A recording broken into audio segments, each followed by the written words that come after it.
Welcome to Business Innovators Radio, featuring industry influencers and trendsetters sharing proven strategies to help you build a better life right now. Welcome to the Business Innovators Radio podcast. I'm your host, Rick Brown. My guest today brings us a very thought-provoking and scientific approach, if you will, to the fields of leadership, personal development, and professional growth, and building organizational excellence. Keziah Robinson is a business strategist and coach and founder of Cassia Partners, an independent advisory firm out of Boston, Massachusetts, that specializes in early-stage startups, pivots and turnarounds, and intrapreneurial corporate initiatives. She joins us today to help us better understand how we can grow our small businesses in the current environment. Keziah, welcome to the show. Thanks so much for having me, Rick. Absolutely. We're so glad you can join us. And we were just talking kind of before the show. It's taken us a few months to make this happen because of everything that has happened. So I'm glad to have you here. Before we get too deep, though, I want to start off by making sure that everyone is on the same page here. Okay. The audience, my audience is made up of small business owners of all sorts, really. They're looking for strategies from business innovators like you to help them grow their business, whether they be brick and mortar, whether they're virtual, B2B, B2C, right? We have coaches, consultants, investment advisors, real estate agents. You get the idea, right? So they come from all areas. And I feel that a lot of the language that is used in the business world can mean different things to different people in different niches. Or is it niches? I don't know. Anyways, so I want... Tomato. Right. Don't exactly. worry about it. So I like to make sure that we create some common understanding of particular terms because this helps our listeners understand if they fit your ideal customer avatar, right? So if you don't mind, let's start by having you tell us how you define a startup. And I'm using air quotes, startup. I love a good air quote. So hopefully everyone can hear on the podcast. Startups, I do not believe that a startup needs to be trying to be $1 billion company where you're trying to get investors. In fact, I think of startups as any business that is really looking to grow aggressively and expand. And for me, I typically, when I work with businesses and I say small businesses, I just mean size of headcount. Fewer than 100 employees. I really enjoy working with businesses where everybody knows every name. So a startup will often be 1 to 5 people, but it really is that you may have been in business for 10 years at this point, but it is when you're looking at that moment of really explosive growth. And how about pivots and turnarounds? What do you mean by that? Well, I don't do as many turnarounds as I used to start because usually the way somebody got into a turnaround is a major impediment to them. But sometimes people just they just overgrew. They didn't know what they were doing. And they're really psychologically prepared as a leader to turn the business around. But a pivot, whenever the thing you've been doing isn't working. Now, all my clients are going to come to me because the thing they've been doing is not getting them where they want to go. But a pivot is usually when you've experienced, you're starting to see your business decline. You're seeing, especially you had with COVID, their whole business just went away. So those tend to be with a pivot around is someone who really, there's a really significant change in actually what they're selling, who they're selling it to, not just a need for a really significant change in transformation in how they run the business. And it seems to me that, at least personally speaking, I would think that most, if not all businesses probably go through that at some point, right? Oh, yeah. And we've seen, the amount that we've all had in this last 6 months and in the whole of 2020 is going to be, those are a lot of pivots, lots of turnarounds, but lots of opportunities for growth. All right. One last explanation here, or definition, I should say, the one that really intrigues me the most. What do you mean by intrapreneurial? A lot of times, and you'll see that big companies, they have an innovation lab. They'll put innovation in their value statements. They have all of these things. And then what you look at, they do is they just take the same people, do the same things, and put the same rules around them. Maybe they hire or acquire a small team of people who are coming from the startup world or from the entrepreneurial independent business world, and then they go ahead and bury them in the bureaucracy. So There are some businesses out there where they're going to do that effectively, but I've found that often there's a need when you're trying to change, you're trying to create that startup or turn around inside a larger business, that you really need some outside help in how not to stifle it and how not to essentially bury it under bureaucracy. So I don't much with very large corporates. They tend to just struggle too much with it. But if you're looking at somebody who's maybe 100,000 employees, they're often trying to start something new and they've lost the ethos of when you have 5 or 10 people in a business. So I'll come in and help them with that. Interesting. So tell us a little bit more about your company, Cassia Partners. Am I saying that correctly? Indeed. Yeah. Tell us a little bit about Cassia Partners and how you help your clients. Well, I've been in business for 8 years now. I spent over a decade in the Wall Street and in the corporate world. So I just started this business up. And I'm like, well, I just started this business up 8 years ago. I work with owners. Overnight success. Exactly.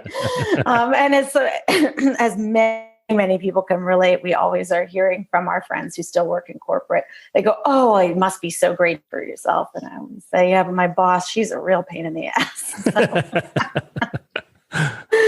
So I really help business owners. I usually say they're doing too much and not getting enough done. And that can be how to delegate, how to replace yourself in the business over time, how to attract partners, how to stop doing business clients or employees or business partners who are not your ideal client or business partner. So I spend a lot of time on that central mission, vision, values, getting that, I would say, the infrastructure, the strategic infrastructure in place so that a business can grow. And that's the bulk of it. And that can happen, like I said, year 1 in a business with 1 employee. It can happen year 25 in a business with 100 employees. So it's really a fantastic opportunity to help businesses transform and grow.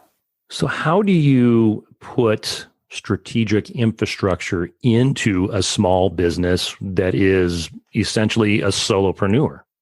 Well, you have to start with goals and vision. And the reason I do that is that if you don't have something you really want, you will not put the effort to make the change. I had a client recently and she's been fantastic and she's made a bunch of changes to her business. She was in restaurant events. So her business went to zero and she launched a whole new venture. That's been going great. But I said to her, she was, resisting something, which makes sense. We resist change. I said, well, if the way you've been doing things to date, we're going to get you where you want to go, you would be there already. So you got to know where you want to go in order to make the change. So that really is step 1. And it sounds, people tell you they got a goal and you say, what is it? Oh, I want $5 million in revenue. Okay. Well, what is the $5 million? How much profit is that also? But what's that going to get you? I don't know. I want to have a $5 million business. That's the goal I wrote down on my vision board. That's nice, but what do you get for it? What would it feel like? What does the $5 million actually mean? And usually they haven't really done that kind of visioning. So that's step 1. I also do a bunch of behavioral assessments. And because I really think we got to play to our strengths. No matter how old you are, I remember being about 25 and one of my managers looked at me and she says, you're too old to change, play to your strengths. And at 25. At 25. And I don't think we're too old to evolve. But it is really important to play to our strengths. And then when you're a business owner, when you identify not strong, you got to make it. That's a decision. Do you want your vision, your goal enough to work? And often the work is just hiring somebody else, delegating, letting somebody else watch your baby part-time. That can be really, really hard. So that's sort of the core piece. And a lot of times the business owner will then start to determine how do they want to be a high structure organization? They want to have a lot of protocol, operational control. Is that something that's really actually very important to them? Not is it their business, but does it suit their leadership style? What are the pluses and minuses? Or are they someone who's really very loosey-goosey? Okay, well then you're going to need to have very clear vision, very clear values. You only have a few rules, but those rules are set in stone.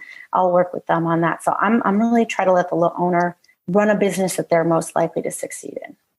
I'm curious. So you said you do personality assessments. Mm-hmm. So are we talking like the Myers-Briggs assessments and those types of things? Yeah, I use StrengthsFinder. Okay. And I use one, it's not Myers-Briggs, but it's a little bit similar to DISC and Predictive Index in some of those. Sure. I won't use anything that that calls you, you're a captain or you're a maverick. I won't use any tries to put you in a bucket, because you are you. You have weaknesses. You have situations under which you thrive. You have situations under which you're going to have a challenge. And what's most important is for you to know what those are. So you're a captain. There's going to be certain circumstances under which you are not the right leader. I have a lot of people who came in early in the pandemic, new clients. They were great leaders when times were good. They did not have the ability to handle a big disruption. That was placed. So would I say they were a great leader? Would I say they were a quote unquote captain? Sure. Except when the ship was starting to go down, that was when they really needed help. And I think that's why I'm really careful about putting people in a bucket, because I'm like, it's much more about self-awareness and help know what I need, what's coming down the pike. If you need a lot of structure, I will bring you a lot more structure, protocol, and I'll bring you more exercises to make sure that the work that we do works for you. And different leaders rise at different times, right? It's I come from the Army, right? I did a 20-year military career in the Army, and leadership is a big thing. There's a very very distinct structure.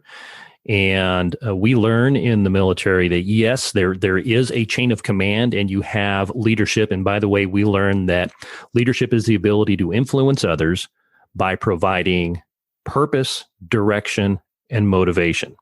Yeah. And I still like that to this day. I think it's very appropriate.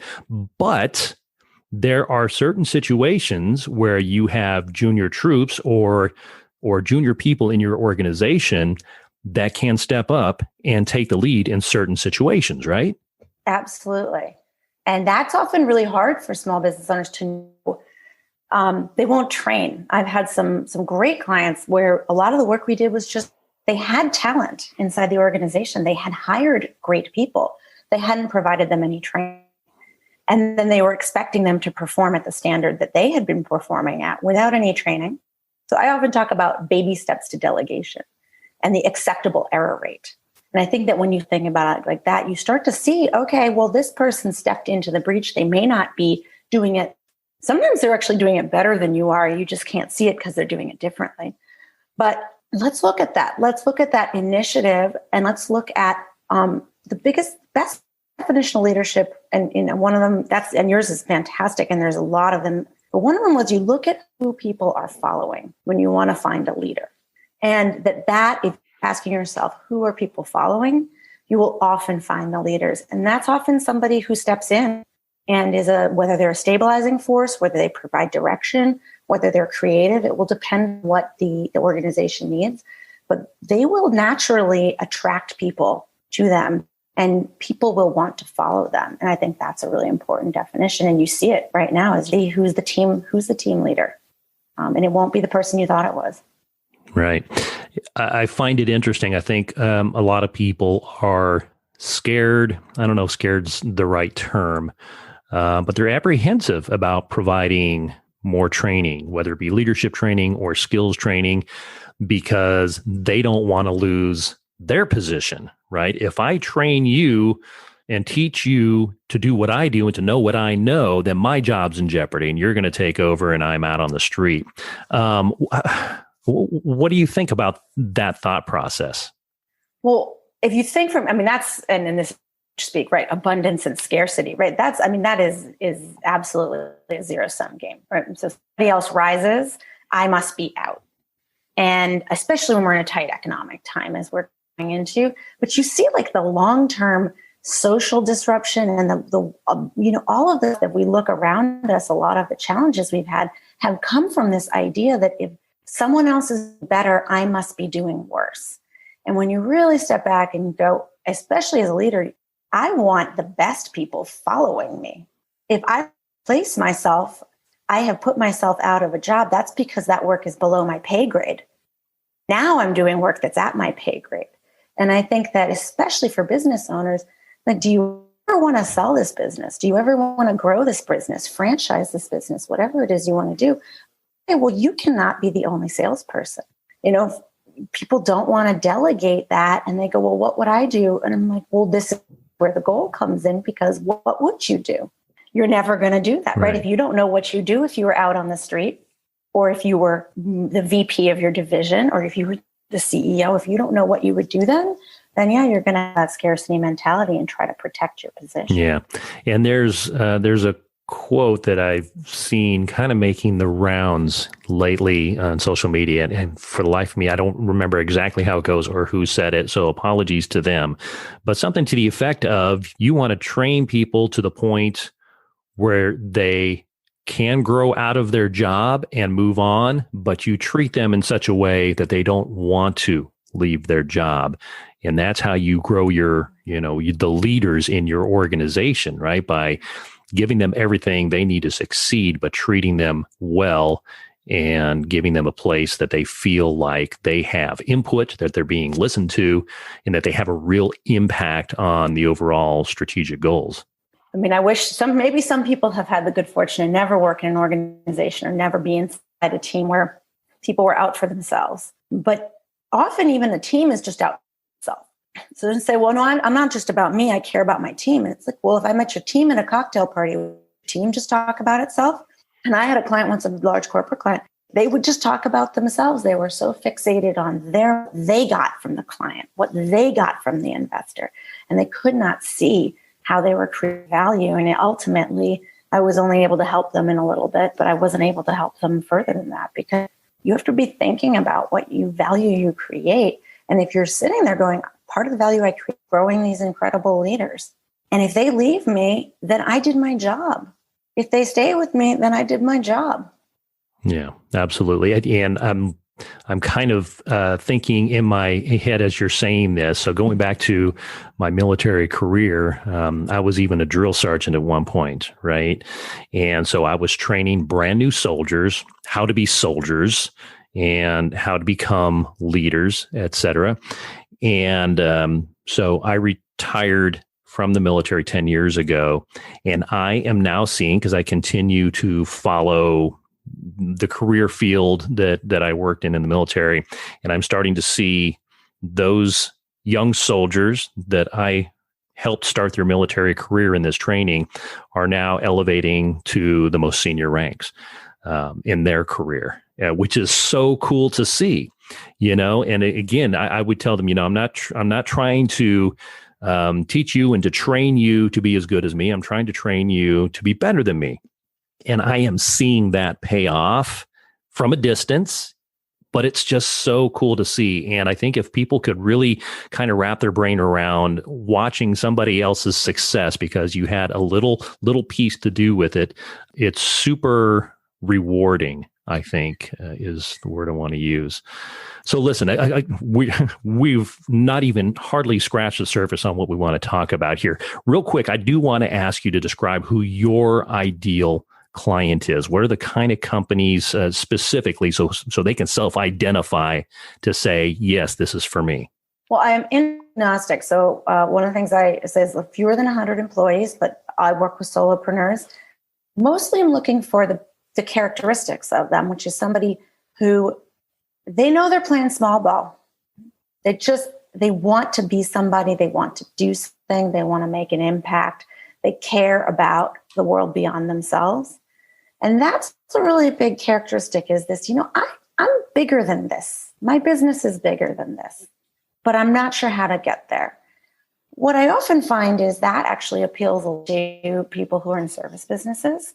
Though I have, I say, I mostly work with B2B services. And then I was like, except for my consumer products clients. Okay. But often they're in service businesses because much of their time and energy is spent with the client.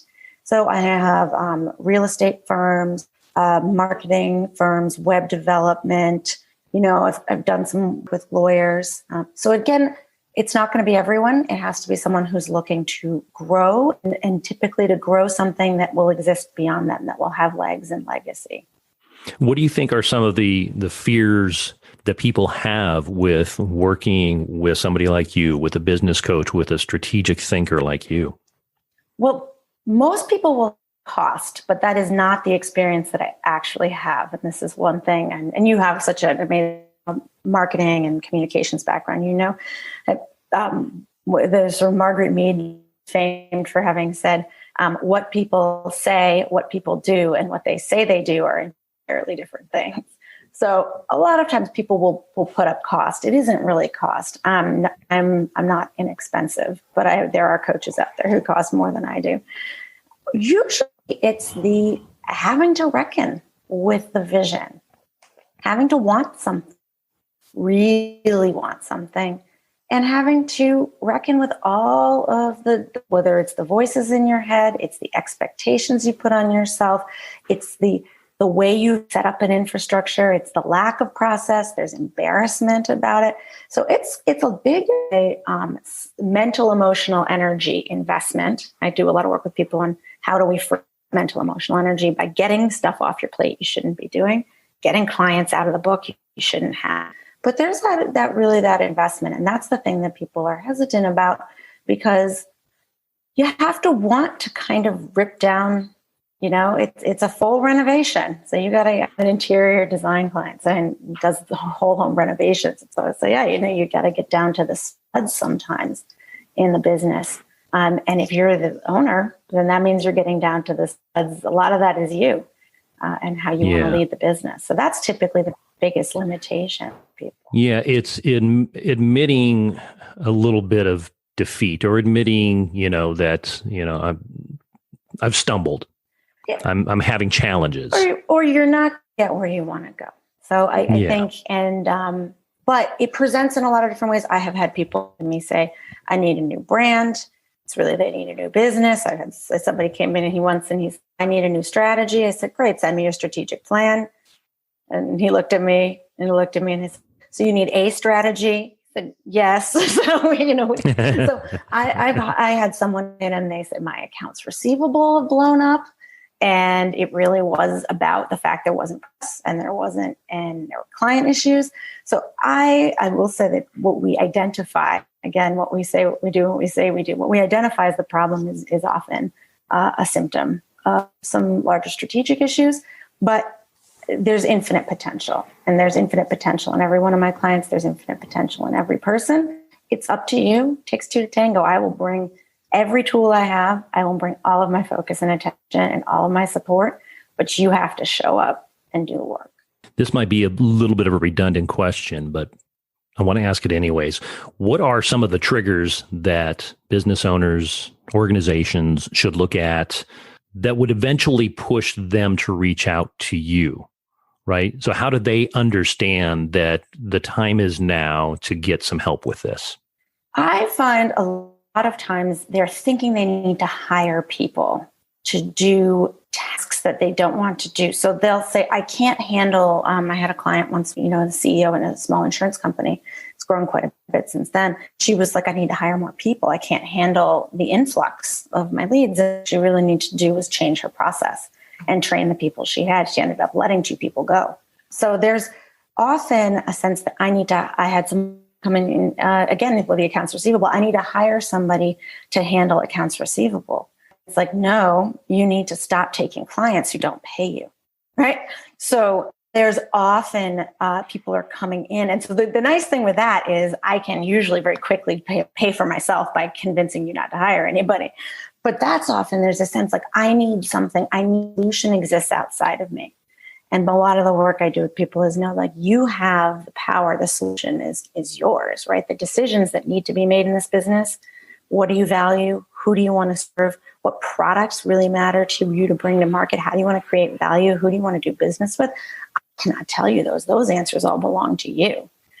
But when you know those, whether or not your logo should be purple or red is a pretty easy question to answer. And I'll connect you to a branding person. I'm not going to tell you that either because it's not.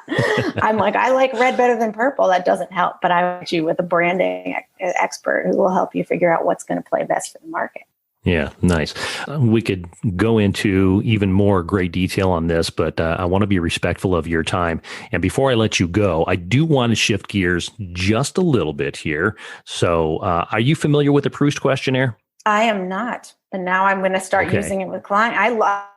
I steal everything. I really think that's one of the best things. Not an issue. So Marcel Proust was a French writer back in the early 1900s, and he believed that in answering some of these questions that I'm about to share with you or ask of you, that an individual reveals his or her true nature.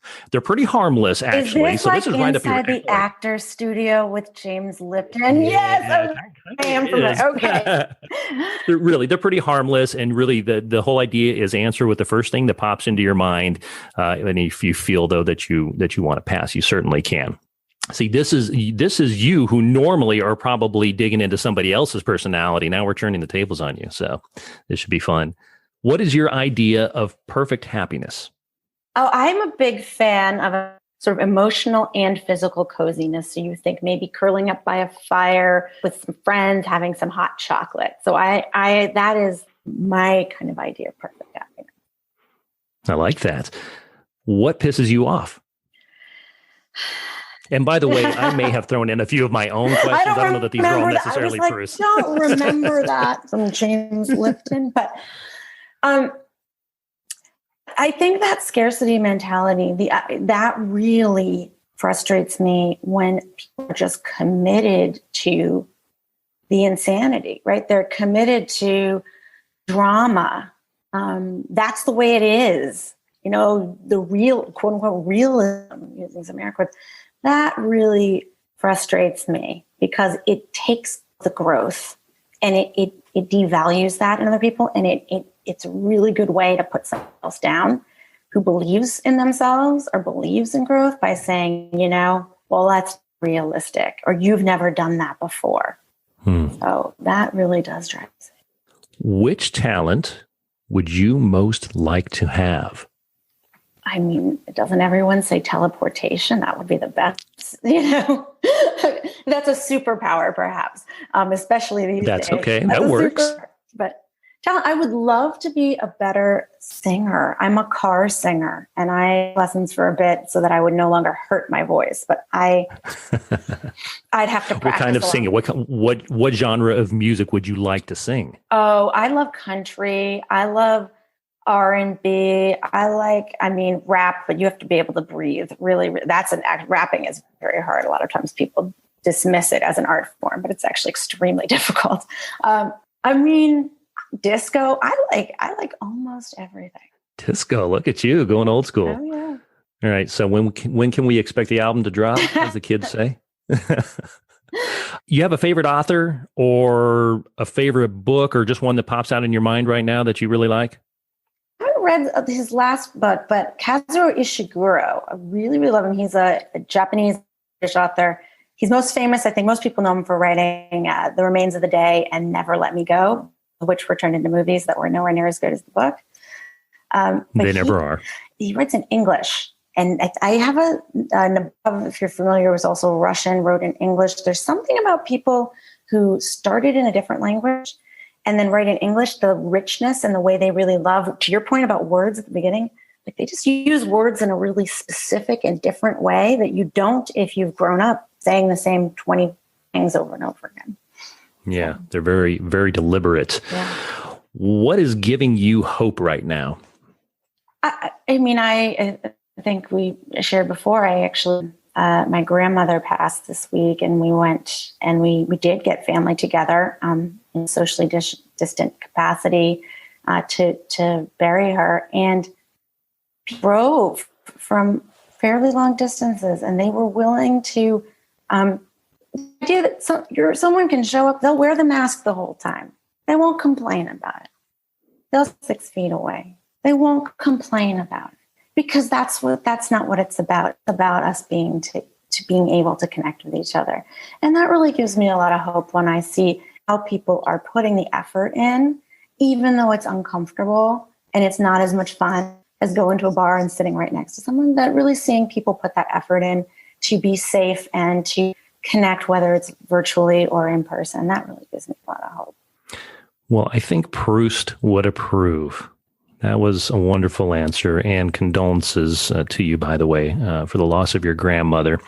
Listen, Keziah, how can folks get in touch with you? How can they learn more about you? The best way to find me, I am on LinkedIn. My name is fairly unusual, so I'm probably one of the few Keziah Robinsons, if not the only one that you'll find. You search for me. That's spelled K-E as in Edward, Z as in zebra, I-A-H, and it'll be linked in the show notes. You can also find me through my website, Cassia-Partners.com, Cassia-Partners.com. And you can connect with me on Facebook as well. Awesome. We'll make sure and include all of this in the podcast description as well, so everybody can see that.